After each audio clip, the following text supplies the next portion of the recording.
Have you guys ever gotten one of those Amber Alerts on your phone? You know that notification you get when a child goes missing and thought, I wish we could get these only for specific races. Well, in the state of California, soon you'll get exactly that. Let's talk about it. Yeah, you better. Yeah, you better.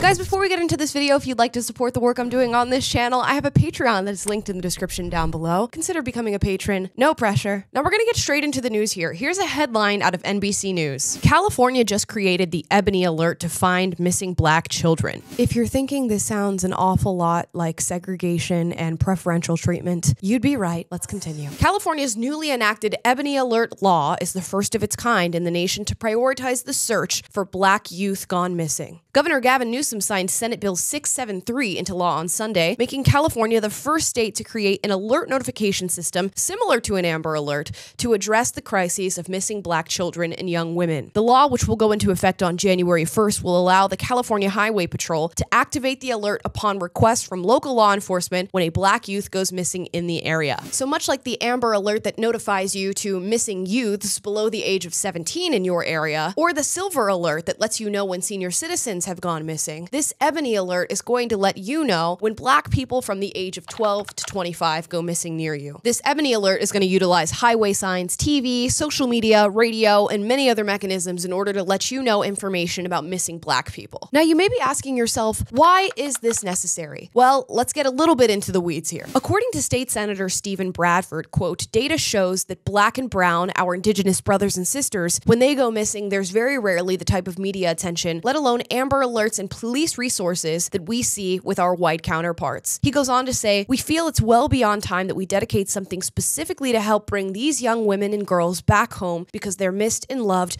just as much as their counterparts are. So in summary, they seem to have identified some sort of racial disparity when it comes to people going missing, and they believe that white people are getting more attention, more Amber Alerts, and that society just in general cares more when a white person goes missing. This is not a new narrative whatsoever. Many of you will remember the name Gabby Petito. Gabby was a young white girl who went missing in 2021, and this ended up in a frenzy of people trying to find her. There was wall-to-wall coverage, endless searching, and eventually it was discovered that she was killed by her boyfriend, Brian Laundrie. And it's hard to identify exactly why Gabby Petito's case got the coverage that it got. Maybe it's because people could specifically relate to Gabby Petito in some way. Maybe it's because her family was particularly vocal when it came to going to media. Maybe it's because we have a bunch of true crime fanatics in this country and this struck a chord with them. Maybe it's just chance and certain stories just catch a wave when it comes to media. There is a multitude of things that could be at play here, but many at the peak of Gabby Petito coverage came out and said that this was a classic case of missing white woman syndrome. Why not the same media attention when people of color go missing?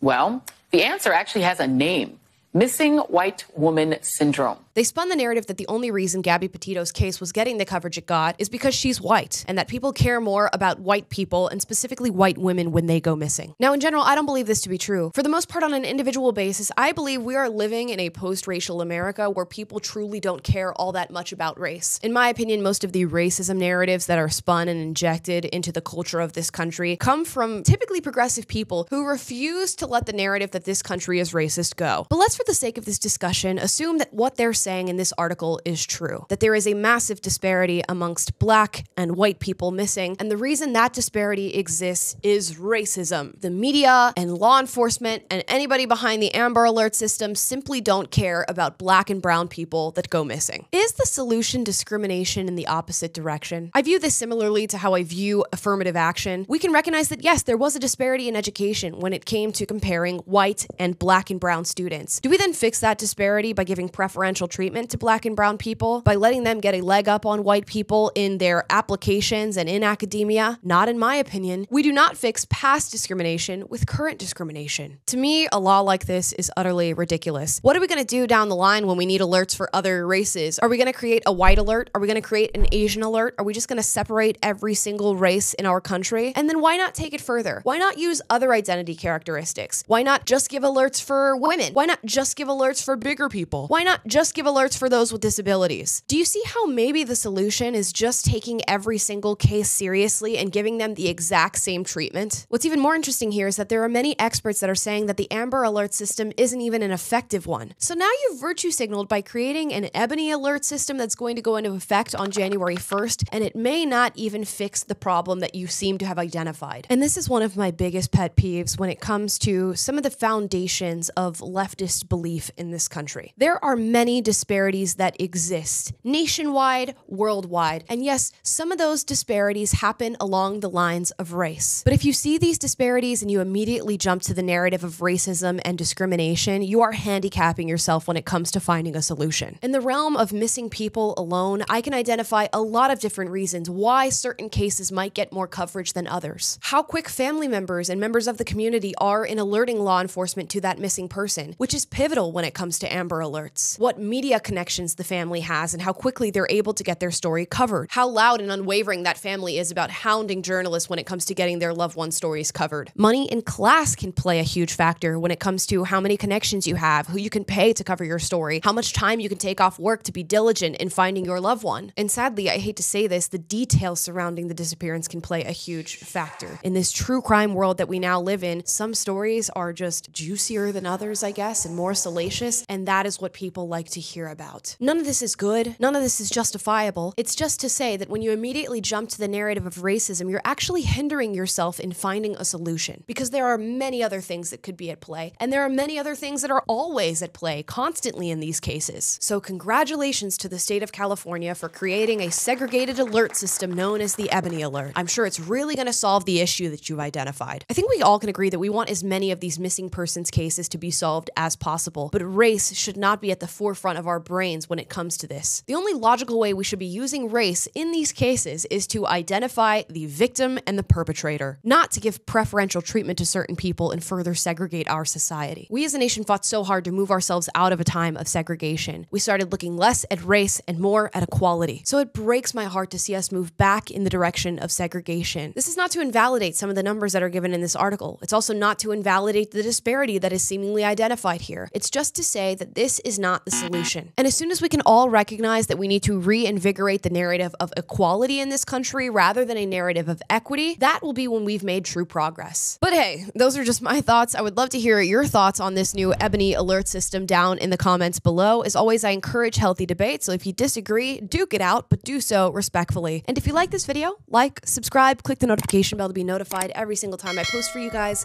which is every day, and I'll see you next time. Yeah, you better.